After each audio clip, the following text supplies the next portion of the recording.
दोस्तों नमस्कार।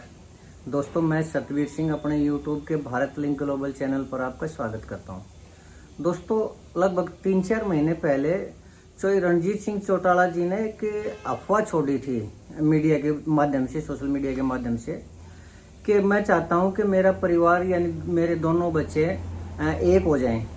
तो उससे पहले उन्होंने थोड़ा अपने कार्यकर्ताओं की अपनी ताकत देखने के लिए थोड़ा एक अफवाह और फैलाई थी कि वो चलाने लग रहे हैं, नई पार्टी बनाने लग रहे हैं और नई पार्टी के लिए पूरे हरियाणा का दौरा करने लग रहे हैं।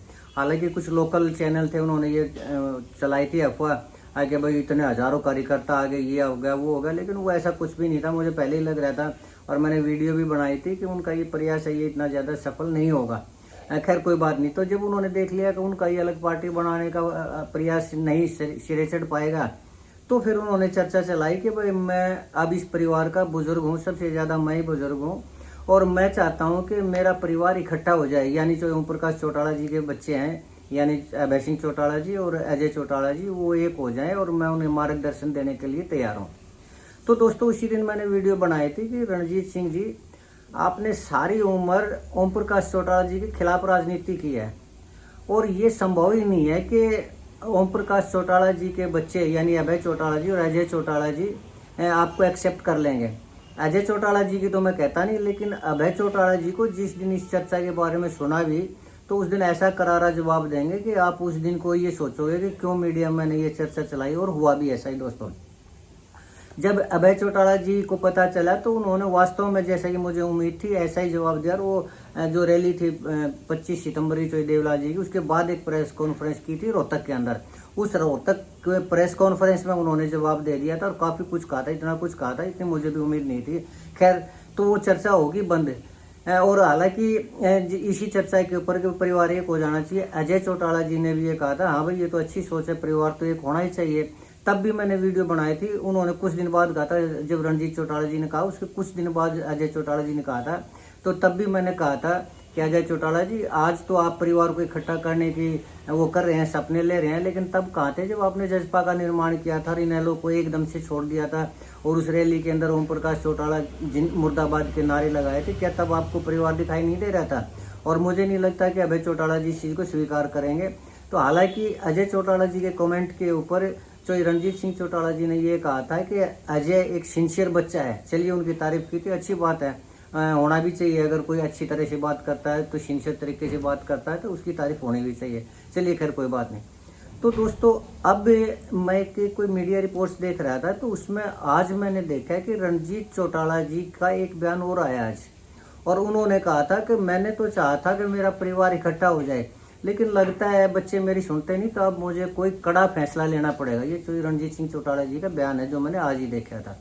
तो अब मैं सोच रहा हूँ कि रणजीत चौटाला जी कड़ा फैसला क्या ले सकते हैं, और वो धमकी देने की उनकी, मुझे तो नहीं लगता कि किसी तरह की कोई कैपेसिटी है उनके अंदर कि वो धमकी दे दें और ओम प्रकाश चौटाला जी का परिवार डर जाए उनसे, ऐसा तो मुझे नहीं लगता।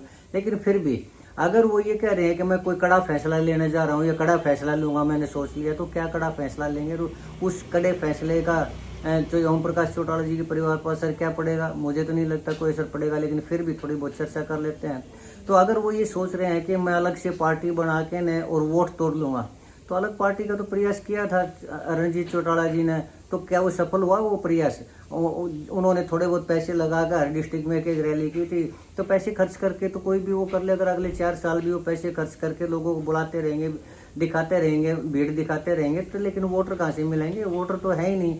और वोटर छोड़िए, अगर आप पार्टी बनाते भी हैं तो कैंडिडेट भी नहीं मिलेंगे टिकट लेने के लिए, तो उस अलग पार्टी का किसको नुकसान होगा? किसी को ना, किसी को नुकसान होगा। विशेष रूप से जो ओम प्रकाश चौटाला जी का परिवार है, जो अभय चौटाला जी और अजय चौटाला जी, ना तो उनको कोई नुकसान होना, ना उससे कुछ फर्क पड़ना।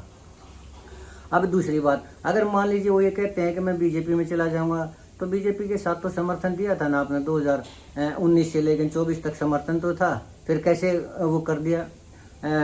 पार्टी ने कैसे निकाला? पार्टी कैसे छोड़नी पड़ी? तो अगर समर्थन देते तो पहली बात तो ये है कि बीजेपी में जा सकते हैं, लेकिन बीजेपी बार्गेनिंग नहीं करेगी। क्यों? क्योंकि उनको, बीजेपी को ये पता है कि जो रणजीत चौटाला जी के पल्ले कुछ भी नहीं है, ना तो कोई वोट है, ना कोई सपोर्ट है, ना और कुछ।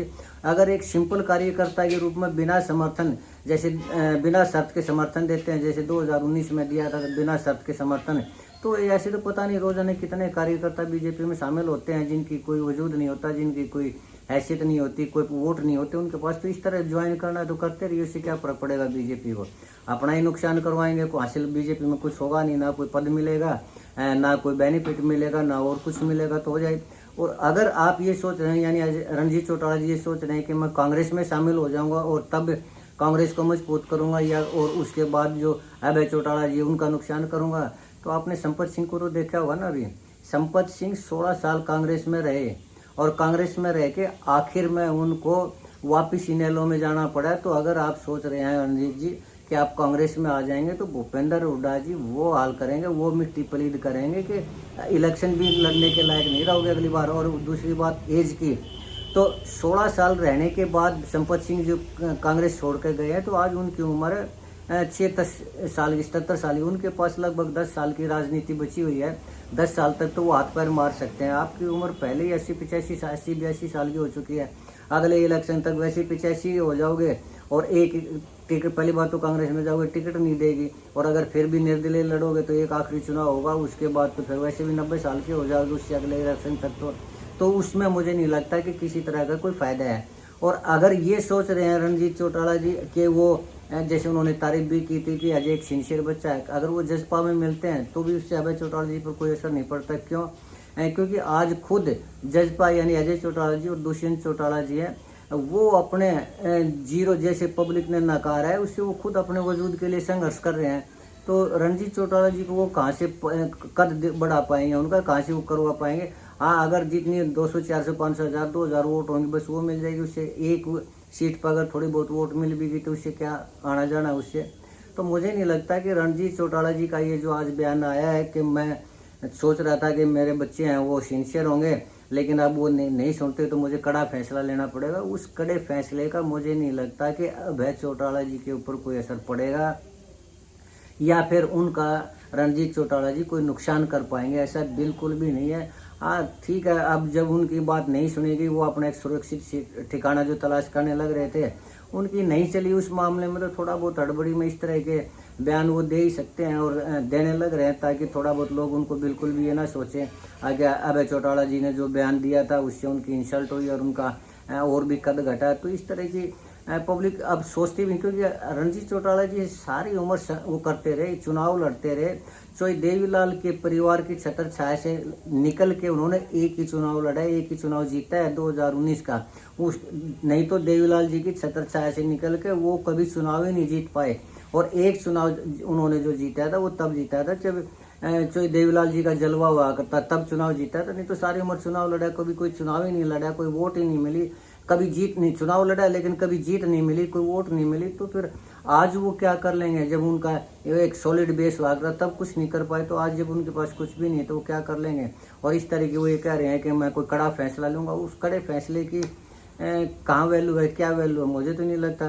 तो मुझे तो ऐसा है कि अब ठीक है, राजनीति में थोड़ा अपना वजूद बनाने का वो प्रयास करने लग रहे हैं, करते रहे, लेकिन उससे फर्क कुछ पड़ेगा नहीं। अब बेटर तो यही है कि अपना आराम से शांति से रहे, जितनी उम्र परमात्मा ने दी है, परमात्मा करे लंबी उम्र हो, परमात्मा के भजन गाएं और अपने सुख शांति से रहें, यही काफी। बाकी ठीक है, एक राजनीतिक परिवार से, अगर राजनीति का एक ऐसा कीड़ा है दोस्तों कि एक बार जिसको लग जाता है ना, एक तो वो चुनाव लड़ने, एक बार जो चुनाव लड़ लेता है ना, तो वो जिंदगी में बार बार चुनाव लड़ना चाहता है, क्योंकि चुनाव के टाइम का जलवायु ऐसा होता है। और जो खासकर जो पीने खाने वाले होते हैं या जो उसके पास पड़े रहते हैं, वो ऐसी जय जयकार करते हैं, ऐसा उनको सब्ज बाग दिखाते हैं, ऐसा वो दिखाते हैं कि बस होने वाला चीफ मिनिस्टर यही है, जबकि हकीकत में ऐसा कुछ होता नहीं। लेकिन वो जो उन लोगों की जो चापलूसी होती है, वो आदमी के ऐसा सीना चौड़ा कर देती है कि 26 इंच वाला भी 56 इंच का सीना कहने लग जाता है अपने आप को।